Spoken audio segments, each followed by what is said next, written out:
que é ser normal? Naruhodo.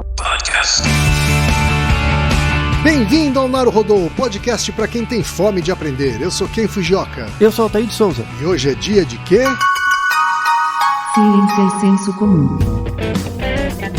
Vamos para os recados da paróquia, Altair. Bora. Número 1, vai no apoia.se e deixa sua contribuição. Já agradecemos. Número 2, vai no iTunes Store e deixa 5 estrelas e um comentário. Isso aí. E número 3, apresente o Naruhodo para uma amiga ou um amigo que não conhece o Naruhodo ou que nunca tem ouvido um podcast. Vamos aumentar o tamanho da podosfera. É isso aí. Antes da pauta, mais um recado. O Naruhodo está abrindo espaço para os podcasts das Minas, porque representatividade é importante também na podosfera. O destaque de hoje vai para o podcast O Que Assistir, comandado pela Priscila Armani. Ouça o recado que ela deixou para você, ouvinte do Naruhodo, e conheça o podcast O Que Assistir. Olá, amantes de cinema de todo o Brasil! Acharam que não ia ter podcast de cinema 100% produzido por mulheres podcasters? Achou errado, otário! O podcast Que Assistir é feito por mim, Priscila Armani, com o objetivo de te ajudar a escolher o que assistir. Seja no cinema, no YouTube ou na Netflix, o meu programa quinzenal te ajuda a decidir o que vale a pena assistir, por meio de entrevistas informativas e transmissões ao vivo. E tudo isso sempre em menos de 30 minutinhos. Ficou interessado? Vem me ouvir então em soundcloud.com/podcast o que assistir e me procure no seu agregador de podcasts. Estou lá como podcast O Que Assistir. Vai ser um prazer te conhecer. Beijo!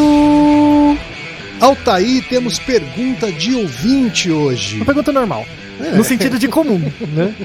Como não poderia deixar de ser, é normal termos perguntas de ouvintes. É verdade. A pergunta veio do Luiz Flávio. Que não é bem uma pergunta, né? Na verdade ele mandou um e-mail aqui. Isso, com comentários. Longo, que a gente transformou aqui numa questão para um episódio. Isso, que é muito boa. A gente achou providencial. Isso, pertinente. Isso. Exato. O Luiz Flávio, ele mandou o seguinte e-mail. Ele diz o seguinte: sou um ouvinte assíduo do Naruhodo, ainda não sou assinante, mas sonho em ser. Atualmente só contribuo comentando com amigos sobre o que ouço no podcast e indicando para estes e familiares. Tá ótimo assim, viu, Luiz Flávio? Continue. Indicando assim tá beleza. Tomo aqui a liberdade de dar um puxão de orelha pelo uso da palavra normal, usada comumente por vocês para se referir a pessoas que não possuem as características discutidas nos episódios. Me considero uma pessoa normal, mas sinto uma ofensa, entre aspas, por esta palavra, apesar de nunca ter sido clinicamente diagnosticado com nenhuma doença, por ser usada contra pessoas diferentes. Usam pejorativamente a palavra normal para se referir a heterossexuais para atacar LGBTs, e também como ataque a outros grupos minoritários. Existe um manual no Senado para ajudar a usar a linguagem inclusiva, e uma das dicas é pessoa normal. O correto é dizer pessoa sem deficiência, pessoa não deficiente. Ele manda aqui o link do Senado, né, sobre linguagem inclusiva, que a gente vai colocar também no episódio. Isso. E ele diz ainda, num trecho de um livro que encontrei buscando algum conceito psicológico sobre normalidade, destaco um que achei interessante, que, dentre outras, oferece esse significado ao indivíduo adulto normal. Abre aspas. E dentro da dureza relativa das realidades do mundo atual, fruto da neurose da maioria, o indivíduo normal consegue afirmar-se e realizar construtivamente o seu destino humano. Fecha aspas. E quem é assim hoje em dia, não é mesmo? Seria ótimo um episódio sobre normalidade. Aqui estamos. Exato. Aqui estamos a partir da sugestão do Luiz Flávio. Enfim, só apenas um leigo curioso e, como disse, sou muito fã e continuarei ouvindo, mesmo se continuarem a usar o termo. Abraços e continue o bom trabalho. Muito obrigado. Obrigado, Luiz Flávio. Muito obrigado pelo e-mail. Você teve seu e-mail lido aqui. Isso. E não só lido, como transformado agora no episódio. Não vai ser um puxão de orelha. Esse é o ponto, não é um puxão de orelha. É verdade. Como o Naruhodo é baseado nas perguntas dos ouvintes, né? Essa era uma pergunta que eu já queria ter feito há algum tempo e estava esperando alguém perguntar. Certo. E a hora chegou. né? Maravilha. Então eu não sinto minha orelha puxada. Na verdade, é uma oportunidade para responder adequadamente a pergunta. É verdade. Então, por que é que não é um puxão de orelha, Otávio? Por onde Então- a gente começa? Então, vocês consideram a pessoa normal, Kim? Vamos pegar lá. O que pra você é normal? É ser normal. Que pra mim é normal. Isso, pense no jeito livre mesmo. Tá, um jeito livre. Normal é aquilo que a sociedade aceita como adequado. Tá, então vamos partir dessa premissa. Se normal é o que a sociedade aceita adequado, 250 anos atrás, no Brasil, era normal você ter escravos. Exatamente. Então é normal. Era normal. Então você Eu pode... acho que o normal tá atrelado a um contexto. O normal é atrelado a um contexto. Normal não necessariamente é sinônimo de bom, Não necessariamente. E Muito não- pelo contrário. mas pode ser o sinônimo de comum. Comum, Frequente. frequente, maior parte das vezes, né? Frequência Isso. mesmo. Assim. É, então, o esperado, algo que seria esperado. Então, essa é a ideia. Eu vou dar 3 conceitos de normalidade. O vigente, que é o conceito de normalidade segundo a medicina. Tá. Então, uma coisa interessante do e-mail do nosso ouvinte é que ele pareou ser normal com não ser doente. Sim. Isso não tem nenhuma relação com a origem etimológica, mas tem relação com um dos usos ideológicos do termo normal. Certo. Tá? Então, quando você fala normal, o contrário de não ter deficiência, tem as pessoas que têm uma deficiência e as pessoas que não têm, né? A ausência de deficiência quer dizer que é normal. Isso mostra um contexto ideológico, que é um tipo de discurso. Mas tem outros discursos sobre a normalidade. Certo. Tem o discurso, por exemplo, da psicologia e tem o discurso da estatística, mesmo, que é um discurso bem matemático mesmo. Sim, bem tá? racional, né? O problema, de novo, é por que um discurso ganha do outro? Por que no ideário social das pessoas, elas associam ser normal com não ser doente? Porque tem uma construção de valor e tem uma questão que a gente chama formalmente de sistema de crenças. Quando você nasce numa realidade social, você tem um sistema de crenças Sim. que é imputado a você não tem controle sobre ele. Quando você é pequenininho, você não tem muito controle. Você cresce regido por um sistema de crenças que vai mudando, historicamente, socialmente, mas você acaba sendo, entre aspas, vítima dele. Sim. Né? Então, muitas pessoas que não se acham normais, você não se achar normal não é o mesmo que estar doente. Então, por não se achar normal, eu me acho doente. Assim como normal não quer dizer sadio. Ótima observação. Não é isso? Ótima observação. Então tem 3 pontos. O primeiro é o problema das pessoas associarem normalidade com ausência de doença. Isso é uma questão ideológica. Vamos desconstruir esse raciocínio e apresentar algumas alternativas. Primeiro. Segundo é a questão etimológica da palavra normal. Certo. Né? Qual é a etimologia de normal? Então, normal vem de norma. Tá. Tá? E norma em latim, né?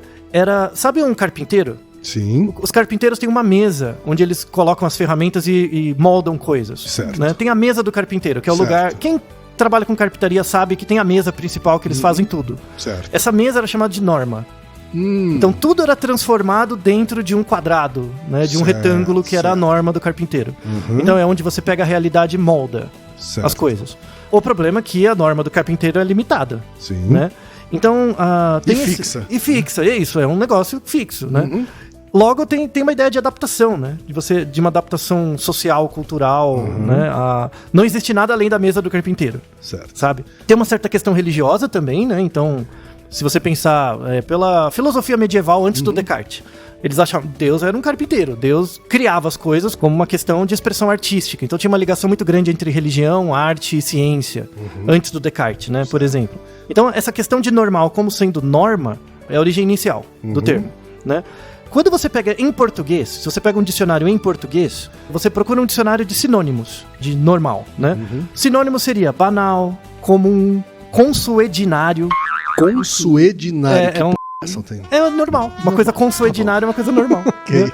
Ordinário, que às vezes é um xingamento, né? Você xinga o seu ordinário, Sim, quer dizer que verdade. você é um comum, né?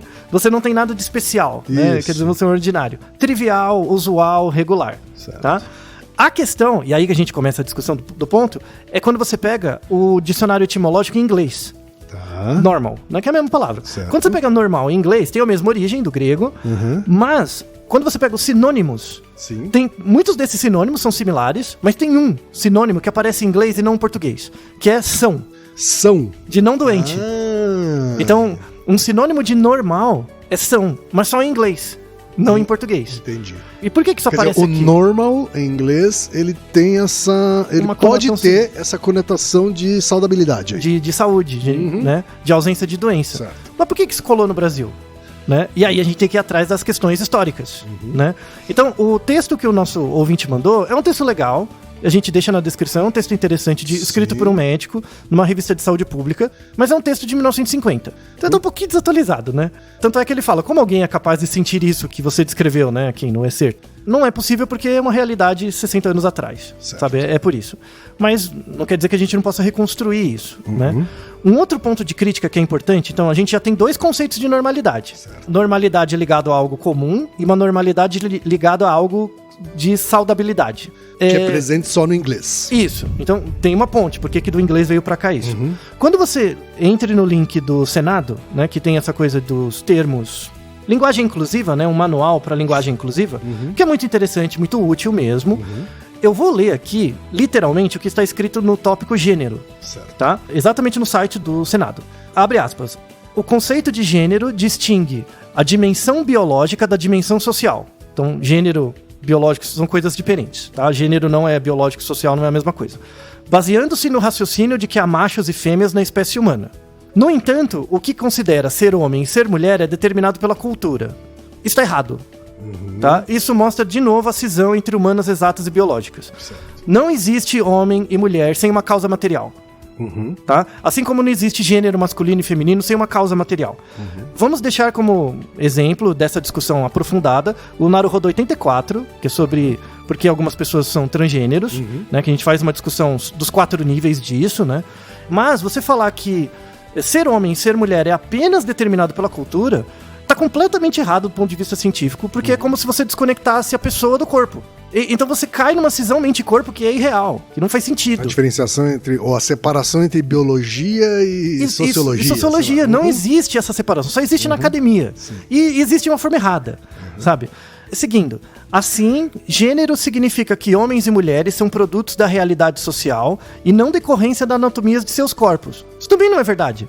Do mesmo jeito que o ser homem, a construção do ideário masculino e do ideário feminino é um produto social, isso depende também, por exemplo, na adolescência, de maturação do corpo, de hormônio, de um monte de coisas, sabe? Tanto é que um interage no outro. Por isso que você tem, por exemplo, pessoas que têm uma identificação com o corpo de uma forma e expressa de outra, tem uma estratégia sexual de outra. Por isso é indispensável ouvir o Naruhodo 84. Onde a gente fala dessas distinções aí, né? Então, você... Do sexo biológico, da identidade de gênero, da orientação sexual e da estratégia sexual. São 4 níveis diferentes que não dá para dissociar a sociedade de biologia. Então, isso você cai num certo determinismo social que é muito perigoso. Tá? Pessoas que são, por exemplo, heterossexuais são normais. Você pode entender isso normal no sentido de comum, como mais prevalente, populacionalmente mais prevalente. Só que não quer dizer normal, quer dizer bom. Sim. É só mais comum, sabe? Ou, por exemplo, pessoas homossexuais são anormais, mas nesse sentido de não pertencerem à norma, não serem o dado mais frequente. Certo. Tudo bem, sabe? Por que isso necessariamente é ruim? Destros são normais? Exato. Destros são normais se você pegar a normalidade no sentido de dado mais comum, mais frequente. De mais frequente. E é verdade. Agora, o problema está também numa outra questão, que as pessoas confundem diferenças com vantagens. Eu sou diferente de você, por isso eu tenho uma vantagem. Isso não é verdade. Então, se eu sou heterossexual e os heterossexuais são mais comuns, logo eles têm uma vantagem. Isso não é verdade. E isso é construído socialmente. Certo. Uma falácia social é você achar que diferenças pressupõem vantagens. Diferenças são diferenças, ponto. Pode pressupor vantagens ou não em função dos sistemas de crenças de certas sociedades. Certo. Tá? Então, pardos e negros são mais comuns na sociedade brasileira, né? Eu pego pelo IBGE, eles são mais frequentes. Eles são o normal, né? É o normal. Mas quer dizer que por isso eles têm vantagens? Muito pelo contrário. Porque tem uma questão histórica, tem uma questão social que acaba transformando essa normalidade numérica numa desvantagem social. Tá? E é a diferença entre minoria e minorizado. Né? Você tem as minorias numéricas e os minorizados, que são classes normais, mais comuns, mas que de fato têm deméritos sociais por menos poder, menos influência, enfim, política, intelectual, etc. Isso. Né? Aí voltando um passo atrás, da onde saiu essa diferença de normal como são, do normal como comum? Vem dos Estados Unidos, né? E vem da onde? Da medicina, que é um campo de estudo que tem uma certa legitimidade social maior. Né? Então o discurso médico ele é mais presente há mais tempo e acaba determinando os sistemas de crença das pessoas. Tá? Então, por exemplo, no século XVIII na Universidade da Pensilvânia, houve a primeira definição do que é ser normal associado à ação, por um médico que era o diretor da Universidade de Medicina, que era o Benjamin Rush, tá? Esse médico, 1800 e alguma coisa, 1700 na verdade, 1790. Então, qual a definição de ser normal? Segundo esse paradigma, né? Peguei o próprio texto dele. Abre aspas. Sanidade, aptidão para julgar coisas como outros homens julgariam de forma regular. Então, ser normal é você ter uma característica de sanidade, uma aptidão por julgar coisas como outras pessoas julgam de forma regular. Não é uma definição meio ampla? Tá, na verdade, inclusive, ela mistura o conceito de frequência com o conceito de sanidade. Isso, né? Então, ela coloca as duas coisas juntas. Por quê? Qual que é a definição que sempre existiu? Normal como sendo comum. Sim. Coisas comuns são coisas normais. Exato. Essa associação de normal com sanidade veio dessa época, do Benjamin Rush, né? Então, a normalidade, né, é uma aptidão para julgar coisas como outros homens julgariam de forma regular. É uma definição muito ampla. Sim. O que é julgar, como você julga, por que homens, né? Homens mesmo, homens do sexo masculino, Sim. tá? Já envolve outras coisas. Aí ele continua, insanidade é tudo que começa a derivar disso. Começa a derivar. Isso, ou seja, você descreve uma coisa, mas não explica nada. É uma definição completamente É uma vaga. não definição, né? É uma descrição. É uma descrição vaga, assim. Mas é o primeiro sinal, nos anos 1700, de associação de normalidade com não doença, Certo. com sanidade, né? E isso era um ideário da medicina, principalmente na América e uma parte da Inglaterra, que vem do século 17, 18 e 19. Né? Principalmente na psiquiatria. A psiquiatria tinha essa coisa, porque como são doenças mentais, é um evento mental que eu não tô vendo. Por exemplo, 1900, no começo do século 20, se você fosse no psiquiatra, você com o mesmo sintoma, você tava com os mesmos sintomas, você ia em um psiquiatra e no outro, eles davam diagnósticos diferentes. Sei. Logo você tinha tratamentos diferentes. Por quê? Porque não tinha consenso, os caras não sentavam para estudar o que aquele comportamento quer dizer no que diz respeito à mente do indivíduo. Tá. Tinha uma grande dificuldade. No começo do século XX não existia psicologia. O que existia era o estudo médico do comportamento, mas não o estudo psicológico, o estudo comportamental do comportamento. Parece algo redundante, mas não é. Tá? Veio a psicanálise. A psicanálise mostra a questão, isso no começo do século XX, a questão da repressão, por exemplo, a questão das histéricas, né? Que por conta de uma repressão, no caso as mulheres na época, né? Ficavam cegas ou não conseguiam mais andar, né? E aí você colocava a pessoa em hipnose, ela andava, ela enxergava de novo. Como que isso acontece? Como um comportamento desadaptativo pode ser regulado pela mente? Como a mente pode deixar você cego? Sim. Sabe? Um tipo de sintoma tão grave assim, né? Então isso influenciava a psiquiatria. Então a psiquiatria era meio uma bagunça, era um balaio de gato, século 17, 18. Essa questão da sanidade era muito vista como não normalidade. Então, se você faz uma coisa esquisita, você tá doente. Logo você é doido. Sim. Que é algo muito presente no senso comum. Sim. Se você tá fazendo alguma coisa que não é esperado, você tá doido. Isso. O que é esperado? Aí entra a questão da sociologia, né? Aí entra quem? Durkheim. Né? Durkheim, por outro lado, então tem esse discurso na medicina, correndo, né? Da questão da doença mental, e tem o discurso do Durkheim na sociologia. Sociologia também, ali século 17, 18. O Durkheim, ele tem uma definição de normalidade social, qual é? social, né? Pro Durkheim, são parâmetros para discriminar comportamentos ou fatos sociais, que também é muito genérico. Sim, bem genérico. Então, o que é normal seria parâmetros para discriminar comportamentos ou fatos sociais. Só que ele fala, pelo menos, né, que depende da cultura e da história. Certo. Então, uma certa coisa que é muito comum num período é considerada normal, em outro período não. Pelo menos Aquela variação do contexto que a gente falou no começo do episódio. Isso, pelo menos ele tem essa sensibilidade, né, de perceber que não existe o normal em si, né, o normal varia conforme o tempo e a história. E aí ele tem o conceito de fato social. O que é o fato social? Um fato social é algo que acontece num certo grupo de pessoas e define aquela sociedade de uma certa forma como sendo aquilo mais frequente. Então, por exemplo, numa sociedade católica, é muito comum as pessoas irem à igreja no domingo. Isso é um fato social. Quando você vai na cidade, mesmo sem nunca ter ido, você vê as pessoas indo, né? Então esse é um fato social, é algo que une a sociedade, o grupo, então é comum a maior parte das pessoas irem à igreja no domingo. Se uma pessoa não vai, ela não segue o fato social, logo ela está desviando do que é normal. Até aí tudo bem, ela só não é comum. E aí o ponto é, será que ela é doida por causa disso? Entendeu? Então o Durkheim ele já coloca essa coisa da crítica. Então pessoas que não seguem a norma elas podem simplesmente não seguir a norma porque é esperado não seguir, ou elas são doidas, né? Então, o Durkheim estava correndo de um lado, esse discurso médico do outro. Quando chegou no século XX, juntou os dois, né? E veio a mistura. Veio a mistura junto com a psicanálise. Uma parte da psicanálise na medicina, o Durkheim do outro lado, com fato social, e aí juntou. E aí começou a ficar frequente essa coisa do não normal como sendo doente. Isso andou, a Primeira Guerra Mundial andou bem, estava presente em vários discursos no Brasil, né? Por exemplo, no começo do século XX, Primeira Guerra. No final da Segunda Guerra, a psiquiatria estava uma bagunça completa, né? Então tinha essa coisa de se você não faz o que é esperado, você é doente. Mas se você é doente, você tem o quê? Como é que eu te trato? Aí que surgiu a questão do manicômio, de afastar as pessoas. Tem a História da Loucura, né, do Foucault, que já descreve que isso é um processo muito mais antigo, mas ficou muito forte no começo do século XX nos Estados Unidos. Manicômio, prender as pessoas que são diferentes, são esquisitas.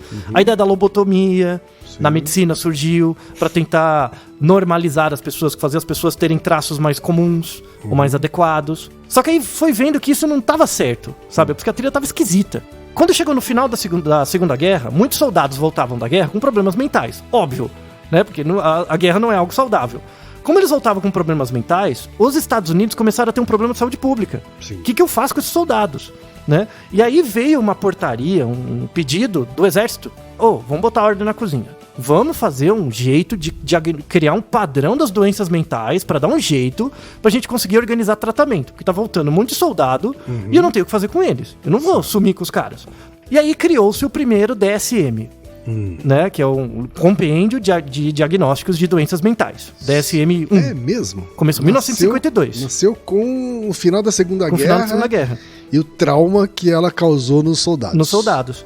Então, a gente precisa diagnosticar o que eles têm, a gente precisa descobrir, que a gente tem que fazer alguma coisa para tratar os caras e tal.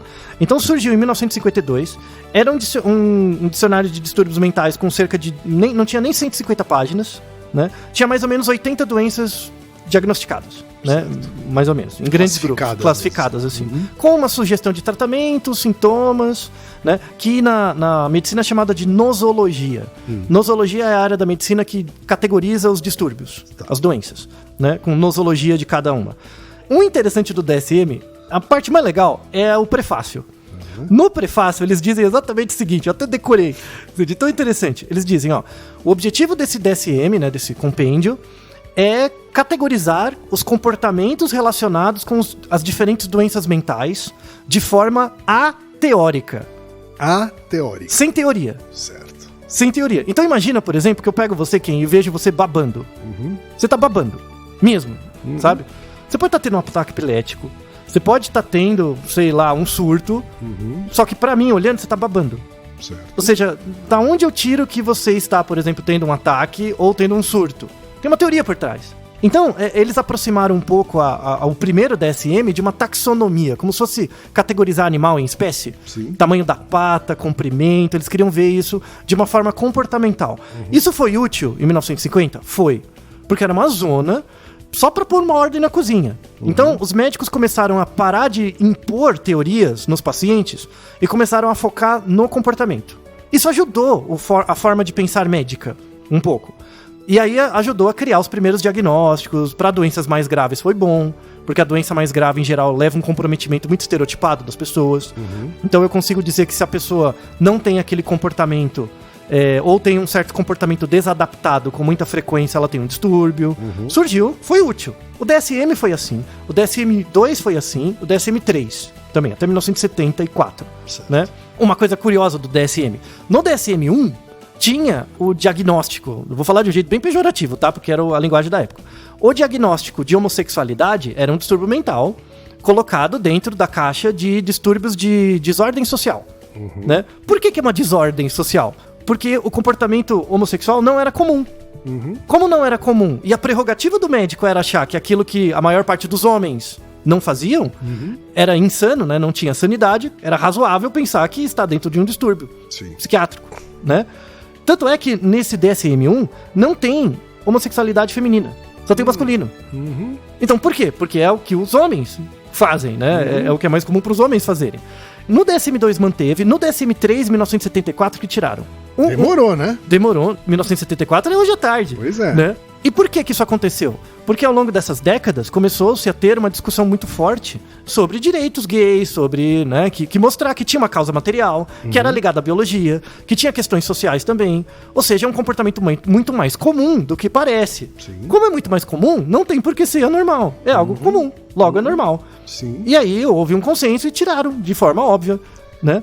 Só que, de novo, por que, por exemplo, a homossexualidade era vista como uma doença mental? Porque ela não fazia parte do sistema de crenças presentes em certas sociedades. Sim. Até hoje tem algumas sociedades que renegam esse sistema, né? Nem me diga. Ou seja, você passa a questão social por cima da biológica. Sim. Porque é totalmente razoável, biologicamente, prever o comportamento homossexual como sendo algo comum, né? Que faz parte da norma, que está na mesa do carpinteiro. Sim. Entendeu? A questão é que por questões sociais, históricas, enfim, isso é passado por cima. Tá? Então, para fechar essa primeira parte, a gente tem esses dois conceitos de normalidade. Certo. Tá? A normalidade como sendo comum, o que tudo bem, e a normalidade como sendo não são. Tá? Isso vem dos Estados Unidos, certo. eminentemente dos Estados Unidos, e entrou pela psiquiatria. Tá? Isso é presente no pensamento do médico até hoje. Como o médico ele é visto como representação social, como alguém muito valorizado frente a outras áreas, autoridade e tal. isso, esse discurso pega. E esse discurso está presente na cabeça de todo mundo, como do nosso ouvinte. E de muitas outras pessoas que também pensam isso. Sim. Agora, para melhorar isso, eu vou dar o argumento estatístico. Certo. Tá? O argumento estatístico de normalidade vem da matemática de bastante tempo, mas eu vou pegar o argumento da estatística moderna, que começou com Francis Galton, tá? Muita gente já ouviu falar do Francis Galton, associa ele à eugenia, o que é verdade, tá? Ele, o Carl Pearson, tem uma responsabilidade grande pelo início do pensamento eugênico, mas a gente pode falar isso em outro episódio, mas ele teve grande contribuição científica, certo. Né? Ele fez um trabalho, ele escreveu um artigo que vamos deixar na descrição. O título do artigo é Regressão à Mediocridade e à Hereditariedade da Estatura. Então, o trabalho dele, 1886, ele escreveu esse artigo, mostrando o seguinte: ele pegou uma população, resumindo a história, ele acompanhou o censo em Londres, Tá. né? E aí, ele pegou valores de altura de uma grande quantidade de pessoas e junto com os parentescos. Então, ele pegava o pai, a mãe e o filho e media a altura de uma grande quantidade de pessoas na população de Londres, né? E aí, quando ele pegou todos esses dados e fez uma junção, né? O que ele notou?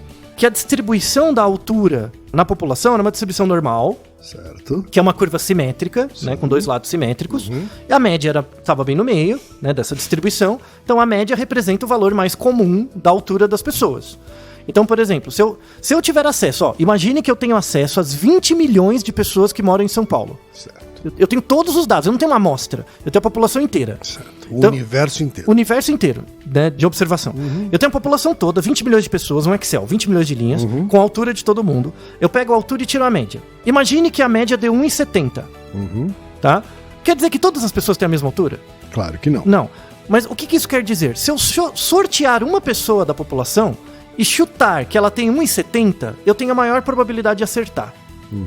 Tá? Então, esse é o começo do conceito de normalidade. Sim. É quando a média representa probabilisticamente um valor mais provável. Certo. Tá? Além disso, então, o Galton descobriu que é chamado princípio ou regra do 67, 95 e 99. Sim. Imaginem comigo, ó. Eu tenho uma população inteira, eu tenho toda a população, não falta ninguém. Fiz a distribuição da altura, é normal. Coloquei a média. Normal significa que ele tem aquele formato de um sino. Do sino, curva de sino Gauss. com a boca para baixo. Isso. Né, uma distribuição simétrica, e a média representa exatamente o ponto onde você divide 50% dos dados para a direita ou para a esquerda. Isso também é chamado de mediana. Então a média e a mediana têm o mesmo valor. Tá? Eu tenho a média e eu tenho o desvio padrão. O que é o desvio padrão? O desvio padrão ele é uma medida do quanto cada elemento, cada pessoa se distancia da média em média. Tá? É uma média do quanto cada pessoa se distancia da média. Tá? Então imagine, vou inventar valores, que eu tenho a média da população é 1,70 e o desvio padrão é 10 centímetros. Sim. Tá? Então faço um desenho da distribuição, coloco a média no meio, 1,70, e marco na distribuição dos dados a média menos um desvio padrão, 1,60, e a média mais um desvio padrão, 1,70, 1,80. Então, eu tenho lá a média no meio, 1,60 e 1,80. Sim. Isso é o princípio dos 67, 95, 99. Eu só posso afirmar isso se eu tiver a população toda. Se eu tenho a população toda, pego a média e coloco menos um desvio padrão e mais um desvio padrão, se a distribuição dos dados for normal, eu vou ter 67% da população lá dentro.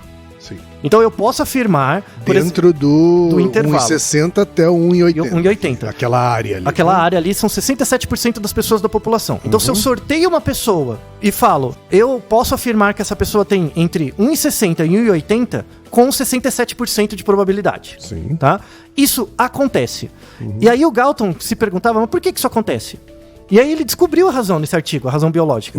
Porque imagina a distribuição de altura. Se eu pegar um pai ou uma mãe muito alto em relação à média, eles são muito altos, eles têm 1,90. Certo. Os filhos dessas pessoas não são mais altos. Eles são um pouquinho mais baixos, ou têm a mesma altura. E quando os pais são muito baixinhos em relação à média, os filhos são um pouquinho mais altos. Certo. Então, conforme vai passando as gerações, você não vai ficando mais alto. Senão a gente já era Ultraman, né? Já era o Godzilla. Verdade. Né? Alguns vão puxando pra baixo, outros pra cima. Isso é um fenômeno chamado de regressão à mediocridade, como ele fala, ou hoje regressão à média. Certo. Então, na biologia, os dados regridem para a média. Sempre regridem para a média. E por isso você tem distribuição normal da maior parte das variáveis. Né? Onde, com menos um desvio padrão e mais um desvio padrão, você tem 67% da população. Se você adicionar 2 desvios padrão, então, entre 1,50, né? 1,70 menos 20 centímetros, 1,50 e 1,90, eu vou ter 95% da população. E se eu pegar mais um desvio padrão, 99. Certo. Isso acontece, tá? Isso foi mostrado de forma descritiva pelo Galton, lá pelos anos 1904, na Rússia. Kolmogorov fez uma prova formal disso, que é o teorema central do limite. Isso mostra que acontece mesmo para amostras, para populações, em várias situações. Vamos deixar na descrição um site muito bom, que prova o teorema central do limite com um esquema. Você vai jogando as amostrinhas, ele vai gerando a ideia do teorema central do limite. Certo. A gente pode fazer um outro episódio só sobre o teorema central do limite, que ele é bem interessante. Tá? Mas esse princípio acontece. Então, por exemplo, se eu pego você e eu pego a sua altura, e se sua altura está entre 1,60 e 1,80, você é normal. Porque você é similar a 67% das pessoas. Tá? Você é normal por causa disso, porque você é comum. Sim. Né? Agora pensa comigo, né? Ah, mas eu tenho 1,40. Sei lá, eu não sou normal, então. Sim, em relação à altura, sim. Você está distante da média. Certo. Tá? Então pensa, ó. Qual a probabilidade, supondo que esses dados são verdadeiros, qual é a probabilidade de eu ter uma altura média? Tá? É 67%. Se eu faço parte da população de São Paulo, a probabilidade de eu ter uma altura média, sendo que a média é 1,70 e o desvio padrão é 10 centímetros, é 67%. Sim. Tá? Agora pense comigo, probabilidade. Qual é a probabilidade de você ter uma altura média e um peso médio? Não vai ter a distribuição normal do peso? Sim. Não vai ter a média, o desvio padrão, 67%? Qual é a probabilidade de você ser normal nos dois? É 67% da primeira e 67% da segunda. Regra do E da probabilidade, você multiplica. Multiplicação. Então você vai pegar 0,67 vezes 0,67. Vai dar menor. Tá? Só para vocês terem uma ideia, a probabilidade real de uma pessoa ter um comportamento normal em 10 variáveis é 0,67 elevado à décima. Que é 0,67 vezes 0,67 10 vezes. Sim. Né? Sabe quanto dá isso? 1,8%. Ou seja, a probabilidade de um indivíduo ser normal, ou seja, comum, em 10 atributos é só 1%. Menos de 2%. Sim. Ou seja, ninguém é normal. Do ponto de vista individual. Então, eu tenho um peso muito acima da média. Tudo bem, mas tem outras coisas que você é normal. Entende? E o contrário, né? Não dá pra ser normal em tudo do ponto de vista individual. Populacional, sim. Sim. Populacional, se você vê as populações, o ideal é que você percebe esses padrões, mas os indivíduos não. Então, a probabilidade de você ser normal em 10 atributos quaisquer que você escolher é menos de 2%. Então fica tranquilo, sabe? Fica de boa. Fique de boa, né? Então, o argumento estatístico, ele quebra um pouco essa ideia de normalidade como sendo doença. Claro que tem questões clínicas, né? Se você é muito fora da norma em relação a certo atributo, isso pode condicionar uma doença, claro. Mas todo mundo é meio esquisito. Todo mundo é meio fora da normalidade. Faz parte, é da vida mesmo, né? Que é o que o Durkheim coloca, né? A fala dele mesmo, né? Coisas percebidas como a norma podem não ser o comportamento mais comum. Isso é interessante. Tem coisas que são percebidas como a norma, mas não é o comportamento mais comum.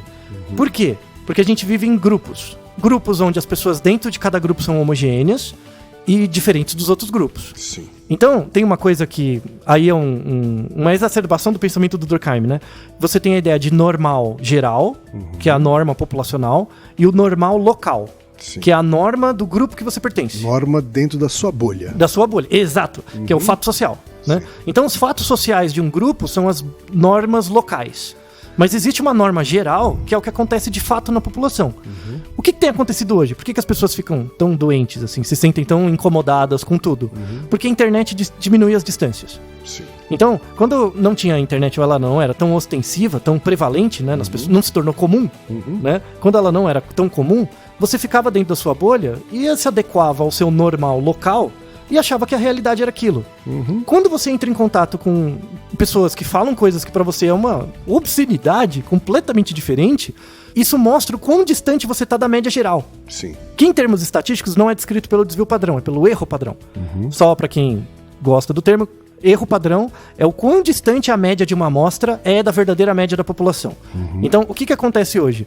Você tem uma média populacional que existe, ela é dada, mas pouca gente faz parte. Sim. O que você tem são médias amostrais, que são muito distantes, tem um erro padrão grande da média verdadeira, né? Logo, as pessoas que vivem nas bolhas, elas não conseguem reconhecer o outro como sendo algo do mesmo grupo. Porque é como se a gente falasse que a média geral é o Brasilzão. Isso, e é o Brasilzão né? mesmo. E a média, a mostrar a média local, né, é um bairro da Zona Sul do Rio de Janeiro. Isso, sei lá, ou a né? gente. E ou aí, os valores e crenças ali daquela amostra são distantes do valor da média. Isso. E aí eles não se reconhecem. Exato, ou seja, o seu erro padrão em dizer que a sua média é a média da realidade é muito grande. Ou seja, não, existem muitas realidades mesmo. E o fato de existirem muitas realidades, inclusive uma delas negando o parâmetro biológico, né, que é a causa material das coisas, mostra como a nossa sociedade é desigual, né? Tem um link também na descrição. Porque se a sociedade fosse mais homogênea, menos desigual, teria menos erro padrão. O erro padrão seria menor. O erro padrão seria menor. Isso, aí. Provavelmente o erro padrão é menor nos países nórdicos do que no Brasil, sim, por exemplo. Sim, né? Então quando você conhece alguém novo, uma pessoa nova, ela não parece tão diferente. Sim. Ou coisas que ela fala são mais esperadas. Sim. Logo as pessoas são mais normais, no sentido de se entenderem. Certo. E aí a realidade parece mais normal. Né? Aqui no Brasil, como é uma sociedade muito diferente, né? As pessoas são E desigual, né? muito desigual, na verdade, né? Você tem muita dificuldade de reconhecer o outro como sendo algo que pertence à sua mesma população. Porque o erro padrão é muito grande. E aí o que acontece? Você se isola. Né? Você se isola e aí os sistemas de crença se tornam mais fortes dentro de cada grupo, né? Sim. E aí você tem uma perda da representatividade das instituições, porque a saúde, a educação, as instituições têm que ser para todos, né? Elas operam na média real, na média total, na média não geral, na média local. Exato. Deveriam, né? Os sistemas de segurança, de saúde, enfim, deveriam operar. Deveriam ser o mais universais possível. Isso. Né? Então, E aí, por que eles sofrem, né? Porque a gente tem uma crise das instituições hoje. Porque o mesmo centro de, sei lá, pega a saúde. O mesmo sistema de saúde tem que atender pessoas muito diferentes. Então você tem que respeitar a média local de cada grupo. E ao mesmo tempo trazê-la mais perto da média global. Isso é muito difícil de operacionalizar. sim. Sabe? Do ponto de vista técnico, de formar pessoas, de estruturalizar regras. É muito difícil. E aí as pessoas perdem a crença na instituição. Ah, porque aquela ação, aquela política pública é a média, mas eu não me sinto representado. Claro, porque sua média local tá muito distante, né? O erro padrão é muito grande. Gestão pública não é coisa fácil, não. É terrível, ainda mais uma nação desigual. E aí é por isso que ataca as instituições. As pessoas deixam de acreditar nas instituições. Sim. Né? E aí uma das causas disso é a internet. Então a internet liberta as pessoas, olha como o mundo é grande, mas ao mesmo tempo afasta. Porque as pessoas acham que a média local delas é a média real. E na verdade tentam impor isso. Certo. Né? Então, só pra fechar, né, voltando finalmente à questão do normal, da normalidade, a gente tem diferentes normalidades. Eu não vou abrir mão de usar esse termo. Tá? Não vou abrir. Porque se você abrir mão de mostrar o que é comum, falar, ó, é comum, é tudo bem, fica de boa. Vários episódios do Naruhodo tem pessoas que falam, será que eu sou esquisito? Será que eu sou doido? Não, é algo comum. Eu estou te dando dado de realidade. Foi feito um estudo que coletou um monte de gente. E as pessoas são assim. Sim. Tudo bem, é comum. Fica de boa. Você não é um sinal de doença, nem de nada. É a vida. Né? E aí, pra encerrar, as pessoas confundem muito ser normal com ser feliz. E não tem nada a ver uma coisa com a outra. Não mesmo. Exato. Primeiro, que é impossível você ser normal em tudo. A gente já vê pela probabilidade, né? Sim. Pega o 0,67 e eleva ao número que você quiser, converge pra zero muito rápido. Então, é impossível ser normal em tudo. Mesmo se você for, isso não tem nada a ver com felicidade. Tem a ver com um termo da psicologia que é chamado conformidade. Então você tem a normalidade populacional. Para a definição da psicologia, normal é aquilo que acontece na população, não pra você. Então, nenhuma pessoa é normal. Eu sempre faço essa brincadeira. É uma expressão que diz respeito ao coletivo. Ao coletivo. Então, quando você fala de normalidade, você é normal segundo o seu QI. Mas o QI não é uma afirmação pra você. Não quer dizer que você é inteligente ou burro. Eu quero mostrar o quão perto ou distante você tá da população. Certo. Só isso. Então, normalidade pra psicologia é um termo populacional. Quando você fala local, pro indivíduo, o indivíduo tem conformidade alta ou baixa. Então, ele se conforma às regras ou não. Tá? Ele tem conformidade, ele é conformista com as regras ou não. Tá? Por isso que a psicologia é mais razoável nesse sentido, né? Então, o indivíduo se conforma às regras. Se todos os indivíduos se conformarem às regras, a média geral dá o parâmetro de normalidade que respeita as idiosincrasias de todos. Perfeito. E por isso que a gente tem que largar a medicina. E a medicina tem que virar ciência. É uma ciência um pouco mais séria. Né? Não apenas baseado na observação do comportamento, mas também colocar uma teoria por cima. Uma parte eles já fazem, verdade seja dita, que é a estatística. Então, de fato, eles usam abordagens, está melhorando. Muito mais que a psicologia também, né? É uma vergonha. A psicologia criou a psicometria e não usa, mas tudo bem. A medicina está avançando. A gente talvez faça outros episódios, porque agora está tendo... Ainda não chegou na mídia pública, assim, mas tá tendo uma nova revolução na psiquiatria de novo. Eu não vou adiantar coisas porque eu tô lendo os artigos ainda. Várias coisas vão mudar de diagnóstico, tá tendo uma grande discussão das bases genéticas das coisas e tal, mas é uma discussão bem acadêmica. Quando eu conseguir trazer um resumo melhor, eu trago como um episódio, mas essa revolução já tá, da migração de estatística, psicologia e medicina, pelo menos na psiquiatria, Essa convergência. já está acontecendo no campo de pesquisa. Perfeito. Né? Mas até cair na população vai demorar um pouco. Então, a sugestão para o nosso ouvinte... O Luiz Flávio. Fique de boa. Fique de boa, Luiz Flávio. Fique de boa.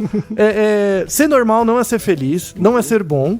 Não é ser saudável. Não é ser saudável, mas mostra que para algumas coisas você é adequado, é conforme. Tem um certo grau de conformismo com a norma, outros não. E isso define a sua identidade. Então, se você se sente meio esquisitinho, fique feliz, porque isso torna você diferente dos outros e esse pode ser o caminho da sua felicidade. Felicidade não é um fim, felicidade é o meio. Eu sempre vou deixar como recomendação final o primeiro Kung Fu Panda. Assista o primeiro Kung Fu Panda, que é exatamente o exemplo de um resumo desse episódio, que o Panda faz todo as aventuras dele, porque ele quer achar um pergaminho. E no final que ele acha o pergaminho, ele abre, é um espelho. Ou seja, ele olha pra ele mesmo e ele percebe o que ele se tornou. Então, não fique triste, sabe? Você é o que é em si mesmo, já dizia o Sartre. Então, fique feliz com isso e assista o Kung Fu Panda como referência final. Naruhodô, ilustríssimo ouvinte. Naruhodo. Você sabia que pode ajudar a manter o Naruhodô no ar? Ao contribuir, você pode ter acesso ao grupo fechado no Facebook e receber conteúdos exclusivos. Acesse apoia.se/Naruhodô Podcast. E você já sabe, aqui no Naruhodô, quem faz a pauta é você. Você tem alguma pergunta pra gente ou quer comentar algum episódio? Escreva pra nós. podcast@naruhodô.com.br. Repetindo? podcast@naruhodô.com.br. E lembre-se, mande nome completo, idade, profissão e a cidade de onde você está falando. É isso aí. Naruhodo. Esse podcast é apresentado por b9.com.br.